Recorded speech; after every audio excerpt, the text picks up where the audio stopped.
ஆண்டவர் உங்களோடு இருப்பாராக. உம் ஆன்மாவோடும் இருப்பாராக. புனித லூக்காஸ் எழுதிய பரிசுத்த நற்செய்தியிலிருந்து வாசகம். ஆண்டவரே, மாற்றி உமக்கே. அக்காலத்தில் இயேசு நகர் நகராய் ஊர் ஊராய் சென்று இறையாட்சி பற்றிய நற்செய்தியை பறைசாற்றி வந்தார். 12 அவருடன் இருந்தனர். பொல்லாத ஆவிகள் நின்றும் நோய்களினின்றும் குணமான பெண்கள் சிலரும், 7 பேய்கள் நீங்க பெற்ற மக்தலா மரியாவும், ஏரோதுவின் மாளிகை மேற்பார்வையாளர் சூசாவின் மனைவி யோவன்னாவும் சுசன்னாவும் மேலும் பல பெண்களும் அவரோடு இருந்தார்கள். இவர்கள் தங்கள் உடைமைகளை கொண்டு இயேசுவுக்கு பணிவிடை செய்து வந்தார்கள். இது கிறிஸ்து வழங்கும் நற்செய்தி. கிறிஸ்துவே உமக்கு புகழ்.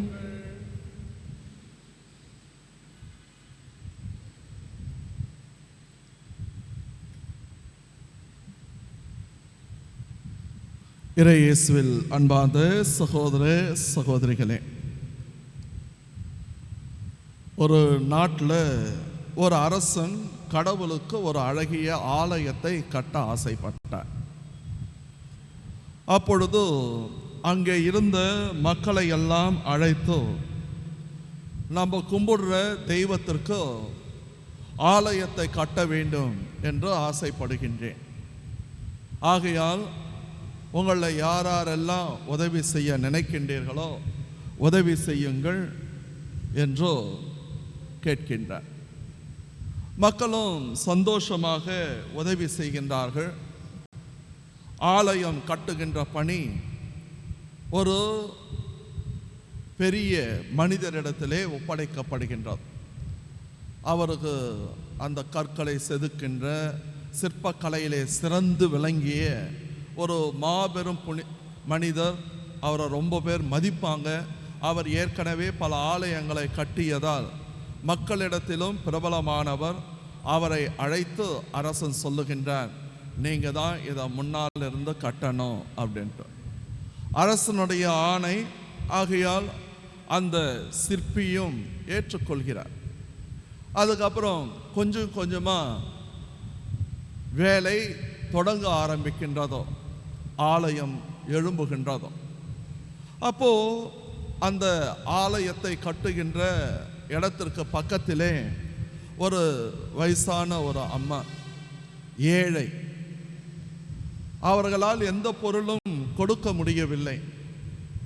என்ன செய்யலாம், நம்மளும் ஏதாச்சும் செய்யணும் இந்த கோயிலுக்கு அப்படின்னு ஆசைப்படுறாங்க. ஆசைப்பட்டு இவங்க போயிட்டு அங்கே ஒரு 10 மணிக்கு அப்படியெல்லாம் வேலை செய்கிற இடத்துக்கு போயிடுவாங்க. போயிட்டு அங்கே வேலை செய்கிறவங்களுக்கு தண்ணி ஊற்றி கொடுப்பாங்க. எப்பெல்லாம் தாகம் அப்படின்ட்டு யாராச்சும் தண்ணி கேட்டாங்கன்னா அங்கே இருக்கிற கோலைகளில் தண்ணீர் கொடுப்பது வழக்கம். ஒரு நாள் தவறாமல் இவங்க போகிறாங்க. இவங்க போகின்றார்கள். போய் அவங்க எல்லாருக்கும் வேறு எந்த ஒரு பொருளும் அவங்களிடத்துல கொடுக்கறதுக்கு இல்லை. தண்ணி தாகம் எடுக்கிறப்போ தண்ணி கொடுப்பது வழக்கம். ஆலயம் எழும்புகின்றது, மேலே வருகின்றது. எல்லாம் சூப்பராக கட்டி முடிக்கிறாங்க.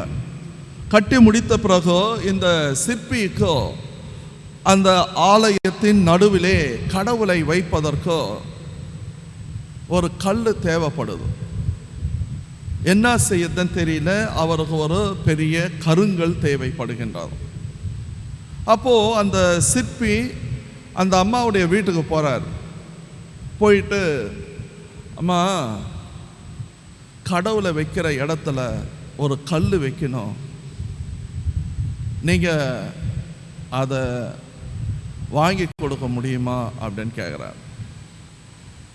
அவங்க அந்த அம்மாவுக்கு ஆச்சரியமாக இருக்கின்றது. ஏன்னா அவருக்கு நல்லாவே தெரியும் இவங்ககிட்ட ஒன்றுமே இல்லை அப்படின்ட்டு. அப்பொழுது அந்த அம்மா சொல்கிறாங்க, ஐயா நீங்கள் எவ்வளோ பெரிய சிற்பி, எத்தனையோ பணக்காரங்க இருக்கிறாங்க, ஆனால் நீங்கள் இந்த ஏழைக்கிட்ட வந்து கேட்குறீங்க, என்கிட்ட ஒன்றுமே இல்லை.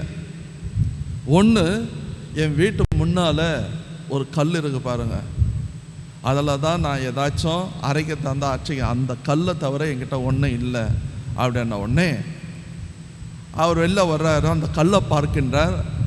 தன்னுடைய ஆட்களை வைத்து அந்த கல்லை தூக்கி கொண்டு போய்விடுகின்றார். அந்த அம்மாவுக்கு ஆச்சரியமாக இருக்கின்றதோ. ஆனால் அரசனுக்கு இந்த செய்தி போகின்றதோ, இது மாதிரி கோயில் கட்டுற இடத்துல அந்த அம்மா டெய்லி வர்றாங்க அப்படின்ட்டு. அரசன் அதை விரும்பவில்லை, பெண்கள் வரக்கூடாது அப்படின்ட்டு அவன் நினைக்கிறான். ஏன் அந்த அம்மாவை உள்ளே விடுறீங்க என்றால் கேட்பதற்கும் கொஞ்சம் தயக்கமாக இருக்கின்றதோ. அவர் பெரிய சிற்பி, ஞானி, அவரிடத்தில் கேட்பதற்கும் தயங்குகின்றான் அரசன்.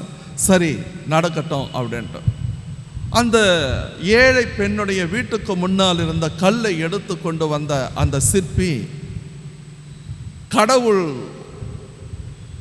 சிலையை வைக்கின்ற இடத்திலே வைக்கின்றார். அது கரெக்டாக அந்த இடத்துல பொருந்துது. பொருந்தின உடனே அவருக்கு சொல்லன்னா சந்தோஷம். ஏன்னா எதிர்பார்க்காத ஒரு நிகழ்வு. ஏனென்றால் பல நாட்களாக எந்த கல்லை வைப்பது என்று தெரியவில்லை. கடவுள் வைக்கின்ற இடத்திலே அந்த கல்லை வைத்த உடனே அது கரெக்டாக பொருந்தின உடனே அவருக்கு சந்தோஷமான உடனே அது மேலேயே கடவுள் வச்சிடுறார். கடவுளுடைய சிலையை வைத்து விடுகின்றார். அந்த நாளும் வருகின்றதோ, ஆலயம் திறக்கின்ற நாள். அந்த கோயில் பிரம்மாண்டமாக எழும்பி நிற்குது. அரசனுக்கு ஒரு நெருடல். போய் இந்த லேடியை இவருக்கு அவ்வளோ ஒரு இம்பார்ட்டன்ஸ் கொடுக்குறாரு. அந்த அம்மா கொடுத்த கல்லை வேற வச்சிருக்கிறாரு, ஒரு புது கல்லை வச்சிருக்கலாம். ஒரு நெருடல் இருந்து கொண்டே இருக்கின்றது. ஆனால் கேட்பதற்கு அரசன் தயங்குகின்றான். ஆடம்பரமாக அந்த கோயிலை திறக்கின்றார்கள். திறந்து தடால் புடால் என்று பெரிய விருந்து நடக்கின்றது. நடந்து முடிந்த பிறகு அரசன் அரண்மனைக்கு சென்று விடுகின்றான். சென்று தூங்குகின்ற பொழுதோ அவன் ஒரு காட்சியை காணுகின்றான். அந்த காட்சியில் அரசன் கேட்கின்றான். கடவுள் வர்றாரு. கடவுள் பார்த்து அரசனை பார்த்து சிரிக்கின்றார். அரசன் கடவுளை பார்த்து கேட்கின்றான், கடவுளை ஏன் சிரிக்கிறீங்க அப்படின்ட்டு. அப்போ அவர் சொல்றாரு, நீ அந்த ஏழை பெண்ணை பற்றி கேவலமாக நினைக்கின்றாய். ஆனால் ஒன்றை தெரிந்து கொள், அந்த பெண் தான் நான் இந்த ஆலயத்தில் வந்து தங்குவதற்கு இடத்தை கொடுத்தவள். நீ என்னதான் ஆலயம் கட்டியிருந்தாலும் அங்க வர்றவங்களுடைய தாகத்தை தீர்த்தால், தொடக்கத்தில் இருந்த அந்த பெண்ணுடைய அந்த கமிட்மெண்ட், அந்த அர்ப்பணம், அந்த ஏழையாக இருந்தாலும் அவள் கொடுத்த அந்த தண்ணீர் தான் என்னுடைய தாகத்தை தீர்த்ததோ. இன்றைக்கு நான் அமர்ந்து கொண்டிருக்கின்ற அந்த ஆலயம் அவள் கொடுத்த கல்லில் தான் இருக்கின்றதோ. ஆகையால் சஞ்சலப்படாதே, அந்த ஏழை பெண்ணை சென்று அழைத்து வந்து பெருமைப்படுத்து என்று கூறுகின்றார். அரசன் திடீர்னு முழிக்கிறான். அடுத்த நாள் அந்த வயதான பெண்ணை அழைத்து வருகின்றார். ஆலயத்தில் அர்ச்சனை செய்ய சொல்லுகின்றார். அன்பார்ந்தவர்களே, இதை எதற்காக சொல்லுகின்றேன் என்றால், இயேசு கிறிஸ்து வாழ்ந்து வந்த காலகட்டம் பெண்கள் இரண்டாம் தரமாக நடத்தப்பட்டவர்கள். அவர்களுடைய பெயர் சொல்வதற்கு கூட அங்கீகரிப்பதற்கு கூட அங்கே யாருமே இல்லை. இவர் சூசையின் மகன்தானே என்றோ இயேசுவை கூட தந்தையினுடைய பெயரை தான் வைத்து அழைத்தார்கள். மரியாள் அங்கே உயிரோடு இருந்த பொழுது கூட மரியாளின் மகன்தானே என்றோ கூறவில்லை. அப்படி இரண்டாம் நிலையிலே இருந்த அந்த பெண் குலத்தை இந்த உலகத்திலே எந்த மதத்திலும் செய்யாததோ இந்த இயேசு கிறிஸ்து செய்து காட்டுகின்றார். அவரை தன்னுடைய சீடர்களாக பொது பணியிலே இணைக்கின்றார். இது நம்முடைய கற்பனைக்கு எட்டாத ஒரு மாபெரும் புரட்சி என்று சொல்லலாம். இன்றைய காலகட்டத்தோடு நாம் இதை ஒப்பிட்டு பார்க்கக்கூடாது. 2000 வருடங்களுக்கு முன்னால் ஆண்டவர் இயேசு கிறிஸ்து அனைவரும், ஆணாக இருந்தாலும் சரி, பெண்ணாக இருந்தாலும் சரி, குழந்தையாக இருந்தாலும் சரி, ஆண்டவருக்கு முன்னால் அனைவரும் சமம். அதுதான் இயேசு கிறிஸ்து நமக்கு சொல்லுகின்ற பாடம். அனைவரும் சமம். அவர் ஆணை உயர்த்தி படைக்கவில்லை, பெண்ணை தாழ்த்தி படைக்கவில்லை.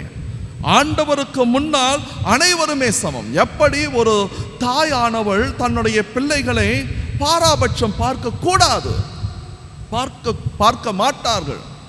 அப்படி பாராபட்சம் பார்த்தாங்கன்னு நினைச்சுக்கீங்களேன், அவங்க தாயாக இருக்க முடியாது. அதனால்தான் இசையா இறைவாக்கின வழியாக அழகாக சொல்லுகின்ற, பெற்ற தாய் உன்னை மறந்தாலும் நான் உன்னை மறக்க மாட்டேன். அப்படின்னா உன்னுடைய தாயை விட மேலானவன் நான். அதை நிரூபிக்கின்றார் இன்றைக்கோ இயேசு கிறிஸ்து. அந்த பெண்களை தன்னுடைய சீடர்களாக ஏற்றுக்கொள்கின்றார். இயேசு கிறிஸ்துனுடைய ஜீனியாலஜி மத்தேயு நற்செய்தியில் முதல் வாசகத்திலே நாம் வாசிக்கின்றோம். 4 பெண்மண்களுடைய பெயர்கள் அங்கே கொடுக்கப்பட்டிருக்கும். ஆனால் இந்த 4 பெண்மண்களுடைய வாழ்க்கை எடுத்து பார்த்தீர்கள் என்றால், அவர்கள் ஒரு மாபெரும் மீட்பின் திட்டத்திற்காக அழைக்கப்பட்டார்கள். ஒரு பெரிய மாற்றத்தை அவர்கள் கொண்டு வந்தார்கள். அதேபோல் இயேசு கிறிஸ்துனுடைய வாழ்க்கை, அன்னை மரியாள் இல்லை என்றால் இல்லை. இயேசு கிறிஸ்துவை கூட எப்படி இந்த உலகத்தில் பிறந்திருப்பார்? அந்த பெண்மையின் மென்மையை மட்டுமல்ல, புனிதத்தை கூட ஆண்டவர் இயேசு கிறிஸ்து அறிந்திருந்தார். அதனால் அவர்களுக்கு உரிய ஒரு இடத்தையும் அங்கீகாரத்தையும் கொடுக்கின்றார். இது இன்றைய நற்செய்தி நமக்கு சொல்லுகின்ற பாடம். முதலாவது வாசகம் ரொம்ப அருமையான வாசகம். கடந்த ஒரு வாரமாக நீங்கள் முதல் வாசகத்தை கவனித்திருந்தீர்கள் என்றால், இல்லைன்னா நீங்கள் வீடுங்களுக்கு போயிட்டு தயவு செஞ்சு இந்த வாரம் முழுவதும் வருகின்ற முதல் வாசகங்களை திரும்பி படித்து பாருங்கள். ஒரு கிறிஸ்துவன் ஒரு முன்னிலையிலே வந்து பணியாற்ற விரும்புகின்றவன் எப்படி நடந்து கொள்ள வேண்டும், எப்படி வாழ வேண்டும், எப்படி இருக்க வேண்டும் என்பதோ அழகாக சொல்லப்படுகின்றது. இன்றைய இந்த வாரத்தில் வர்ற முதல் வாசகங்களை மட்டும் நம்ம வாசிச்சோம்னு நினச்சிங்களேன், நம்ம நல்ல ஒரு கிறிஸ்தவனாக இருக்கலாம், நல்ல ஒரு மனுஷனாக இருக்கலாம், கடவுளுக்கு ஏற்ற மகளாக நாம் இருக்கலாம். இன்றைய முதல் வாசகத்தில் கூட அழகாக சொல்லப்படுகின்றதோ, புனித சின்னப்பன் தீமோத்தேயுவுக்கு எழுதுகின்ற கடிதத்தில் அழகாக சொல்லுகின்றார். இதோ நல்லவர்கள் எதை செய்வார்கள்? குழப்பத்தை உருவாக்க மாட்டாங்க, போட்டி மனப்பான்மையை உருவாக்க மாட்டாங்க, சண்டை சச்சரவுகளை உருவாக்க மாட்டார்கள். இயேசு கிறிஸ்துவுக்குள் நல்லவனாக வாழ்கின்றவன் கடவுளை மட்டும்தான் பற்றிக் கொள்வான். நாம் என்ன கொண்டு வந்தோம்? மறுபடியும் கொண்டு போறதுக்கு ஒண்ணுமே இல்லை. வாழறப்போ நல்ல மனிதர்களாக, மனுஷிகளாக இருங்கள்.